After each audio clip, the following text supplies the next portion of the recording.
Honorable Cámara de Senadores, con el permiso de la presidenta, había yo puesto aquí en mi tarjeta empezar diciendo muy buenos días, pero ya tengo que decir muy buenas tardes. Los saludo y les recuerdo que ya nos conocemos, que estuve no hace mucho ante esta soberanía, participando en un proceso similar, respecto del cual alguna vez he dado ya mi opinión.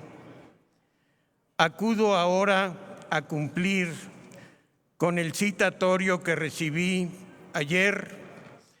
En él se me invita a exponer ante ustedes sobre mi idoneidad para ser ministro de la Suprema Corte de Justicia de la Nación, cabeza del Poder Judicial Federal y tribunal custodio de la constitucionalidad y la legalidad de los actos de las autoridades públicas, de todos los niveles locales y federales. Para cumplir con los requisitos solicitados por la Comisión de Justicia de esta Cámara, entregué oportunamente mi currículum vitae, que espero hayan tenido la oportunidad de recibir.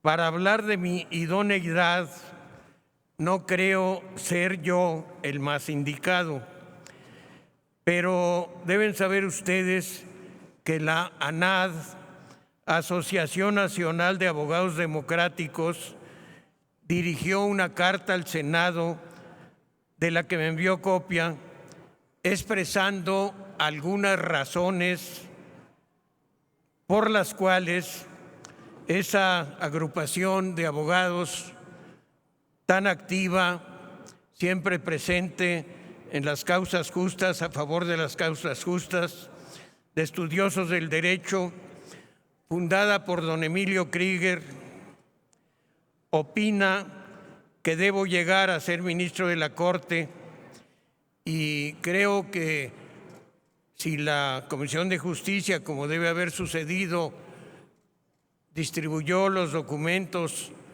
que se presentaron, ustedes ya conocen esos argumentos. Agradezco mucho a la ANAD el haber dado razones de mi idoneidad y haberme ahorrado la pena de hablar bien de mí mismo. Aprovecho de paso para agradecer a otras personas que en redes sociales y en algunos medios de comunicación han opinado a mi favor.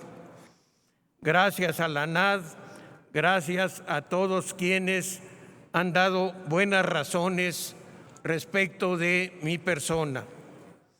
Reconozco a la Comisión de Justicia de esta Cámara que atendió con cortesía y acuciosidad la primera parte del proceso, a quienes votaron el dictamen aprobándolo y también a quien votó en contra desde que era un dictamen, al aguerrido senador Damián Cepeda. Y algunas razones ya las escuché. Básicamente se pone en duda que garanticemos la autonomía frente al Poder Ejecutivo de quienes fuimos propuestos en la terna, dada nuestra cercanía con quien nos propuso. Precisamente nos propuso por habernos considerado él a los tres idóneos para el cargo. Es lógico que quien tiene la facultad constitucional de hacer la propuesta al Senado la haga eligiendo para la terna a personas que en su opinión tengan los méritos, las cualidades requeridas para el cargo, entre ellas, por supuesto, la autonomía de criterio y la libertad. También es lógico que la propuesta recaiga en personas a las que él conozca. No sería razonable que no lo hiciera así. Creo yo que siempre ha sucedido a través de la historia de la Corte y del Senado. Quien propone a personas que conoce y de las que tiene la certeza de que actuarán con probidad, con capacidad y con independencia, que es un requisito fundamental para ser ministro de la Corte. Las tres personas propuestas en los cargos públicos en que hemos tenido oportunidad de servir, hemos demostrado en muchas ocasiones que actuamos según nuestras convicciones.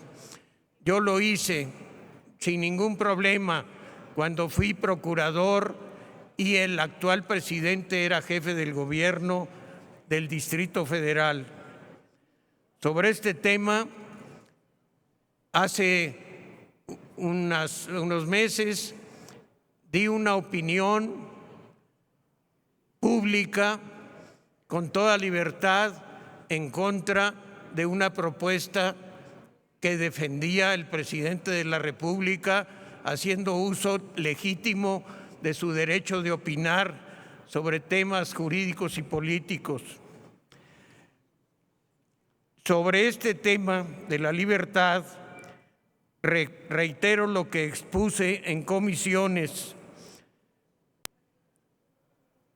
Actuaré en todo conforme a derecho, con autonomía y atendiendo a mis convicciones y a mi conciencia. No doblaré la barra de la justicia y tomaré mis decisiones sin hacer caso de consignas, órdenes, sugerencias, amenazas o intimidaciones. Atenderé los argumentos, si llego a la Corte, de las señoras y los señores ministros, daré los míos y votaré en conciencia.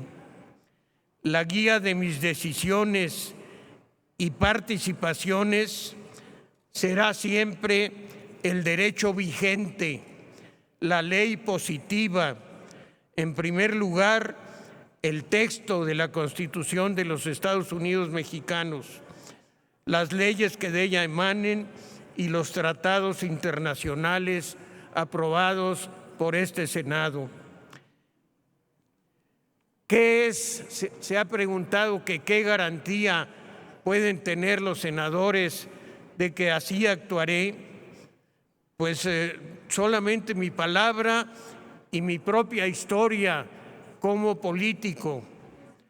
Quizá por allá por 1994 hubiera podido ser yo aspirante a ministro de la Corte, pero preferí separarme de un partido que llegaba al poder por esa época, que se acercaba al poder y que pronto llegó al poder, por mantener mi independencia de criterio y porque me pareció que entonces hicieron un pacto indebido con el entonces presidente de la República, Carlos Salinas de Gortari.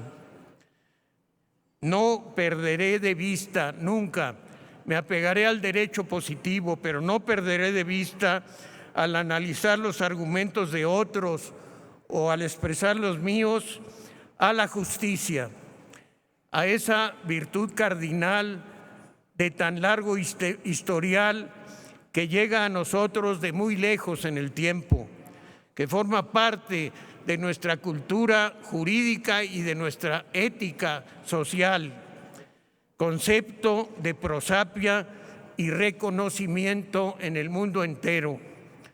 Fue en Grecia, en la obra de Platón, cuando la justicia se incorporó como una virtud más a las que ya se enumeraban entonces. En Roma, las pandectas de Justiniano le dieron su definición final. Justicia es dar a cada quien lo que le corresponde. De ahí pasó a la ley de las 7 partidas en España y por ese camino llegó a nuestro país. Aparece también en escritos y opiniones de Cicerón, de Séneca, y en el mundo católico de la Edad Media, en Agustín, en Buenaventura, en Santo Tomás de Aquino. La justicia concebida como una virtud, como un hábito de conducta, el hábito ético de dar a cada quien a lo que se le debe, lo que le corresponde.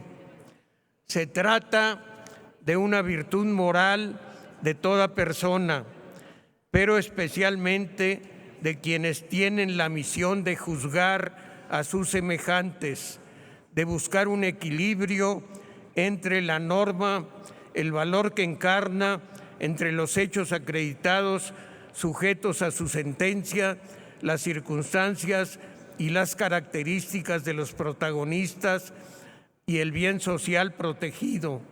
No es suficiente apegarse a la letra de la ley. Se requiere siempre escudriñar su espíritu.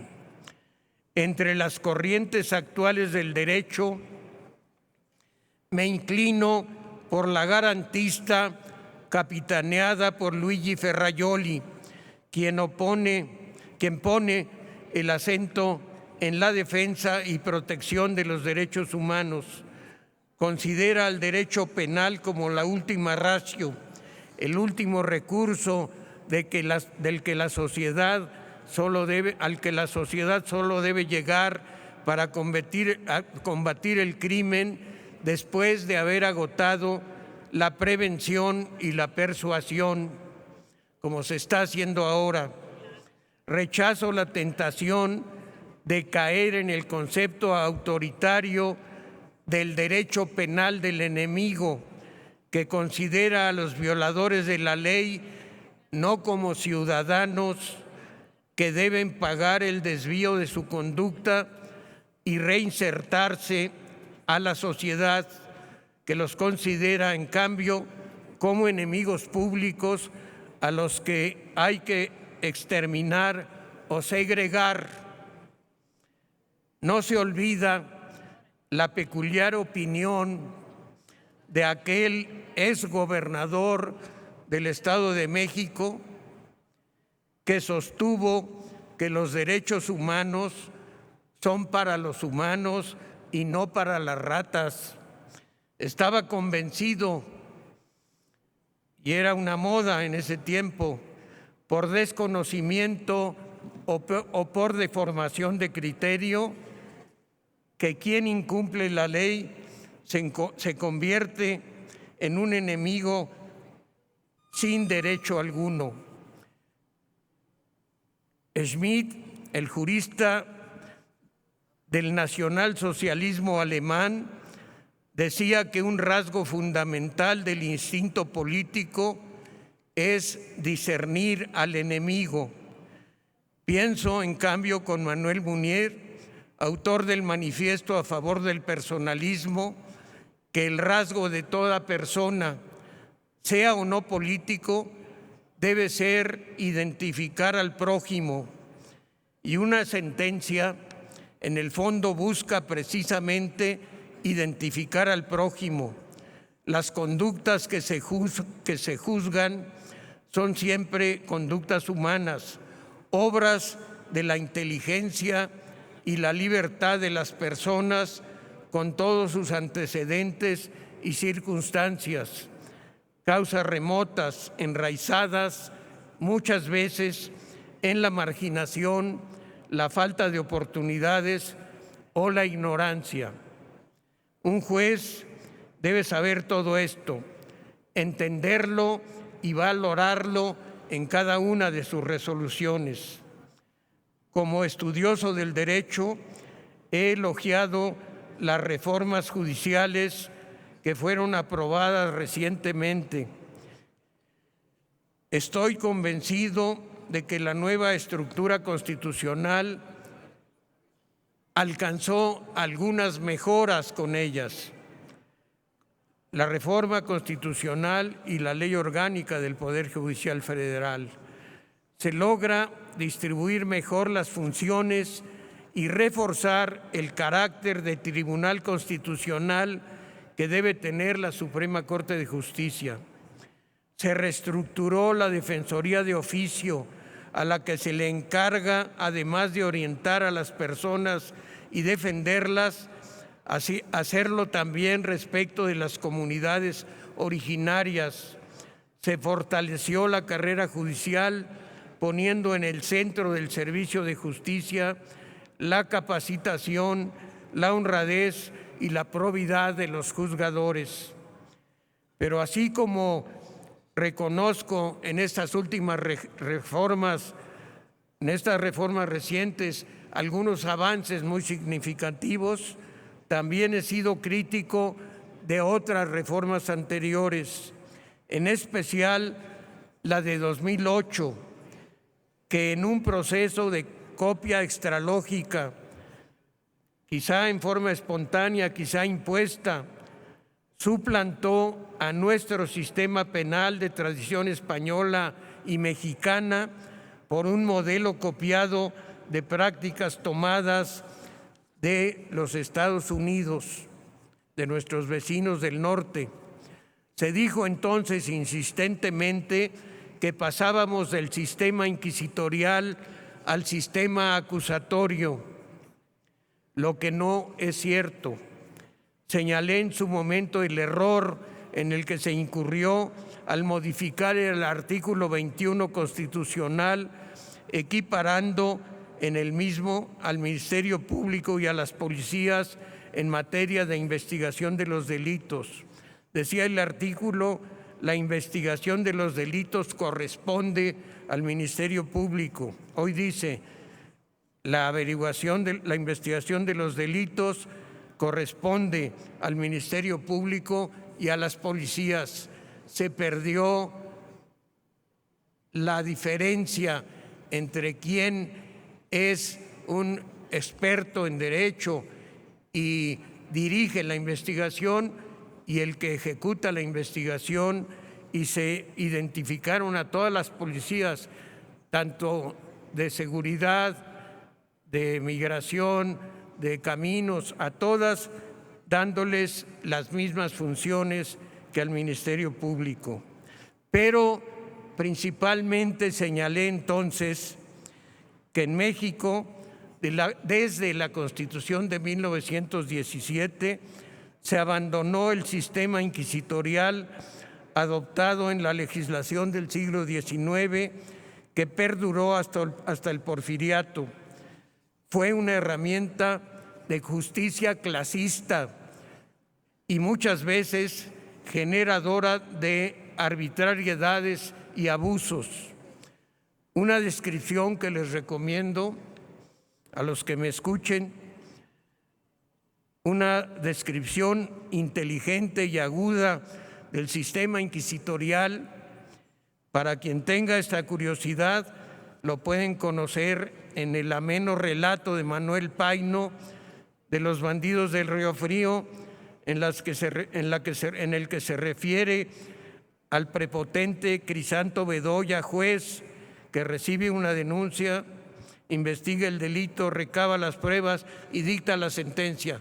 Hace todo, y todo a sabiendas de que eran inocentes a los que atropellaban. Desde que se aprobó en Querétaro la Constitución surgida de la Revolución Mexicana, en el proyecto en que sin duda intervino don Luis Cabrera, se derogó el sistema inquisitorial. No nos vinieron a enseñar nada en 2008 y se adoptó desde entonces, del 17, el sistema acusatorio, en el cual el juez ocupa una posición de absoluta imparcialidad entre la parte acusadora, el Ministerio Público, y la defensa del acusado. En 2008 nos quisieron convencer de que se trataba de una novedad de avanzada, pero la conocíamos desde 17 y solo nos faltaba lograr su correcta y plena aplicación. Mi convicción es la de perfeccionar nuestro propio sistema jurídico, muy sólido y bien redactado, con una larga tradición que si bien no se cumplía siempre a cabalidad, era esto por la situación inestable que hubo en México después de la Constitución de 17, porque continuaron las luchas de facciones, y más cerca de nosotros porque frecuentemente las fallas de las personas se derivaban de la corrupción imperante que se está combatiendo ahora con más eficacia y que se va venciendo, que va en retroceso. Finalmente, sigo un consejo dado recientemente a los jóvenes por el Papa Francisco. Vayan, les dice a los jóvenes, a contracorriente. Y yo,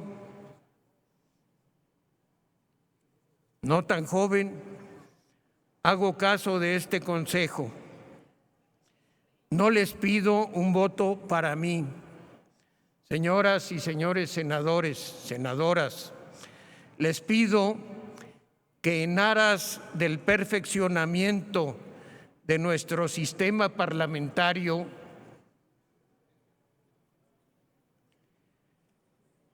emitan su voto, en este caso, por tratarse de la elección de personas, secreto, voto secreto, por cédula, con toda libertad y en conciencia. Estoy seguro que votando de esta manera, no me gustan los acuerdos parlamentarios, los compromisos de grupo. Creo que el voto debe ser siempre un voto individual, tomado con toda la conciencia abierta a los argumentos, pero libre absolutamente. Por eso los invito a que voten en esas condiciones, del partido que sean. He señalado que los acuerdos en los que los legisladores se comprometen su voto, desmerecen la labor parlamentaria. Creo en un parlamento en el que los protagonistas son ustedes, diputados y senadores, y no grupos o dirigentes de grupos, coordinadores, pastores, les decían en la época del PRI, que quedan atrás, que debieran quedar atrás. Creo que esta puede ser una experiencia interesante para que ustedes la practiquen. Estoy seguro que el resultado de una votación así será lo mejor que pueda suceder de este largo proceso, especialmente el día de hoy, para nuestro sistema de justicia y un paso más en la transformación de México que están experimentando los tres poderes, el ejecutivo, el judicial y el legislativo. Y creo que una de las formas nuevas de afrontar la responsabilidad del legislador, de no dejarla en manos de otros, por muy amigos, por muy compañeros, por muy sabios que sean, la decisión en un parlamento debe ser siempre individual. Vamos en la transformación que México requiere, que México está experimentando, y solamente les reitero que conozco, ya lo manifestaron, cuál será el sentido del voto de las mayorías. Quiero agradecer su atención a los que me atendieron, que no fueron todos, pero de cualquier manera a los que escucharon, a los que tuvieron la cortesía mínima de poner atención, se los agradezco. Voten en conciencia y me da mucho gusto volver a ocupar esta tribuna y tener la oportunidad de dar expresar mis puntos de vista, siempre libres y siempre autónomos. Muchas gracias. Gracias. Muchísimas gracias, ciudadano Bernardo Batis Vázquez. Muchas gracias por su comparecencia.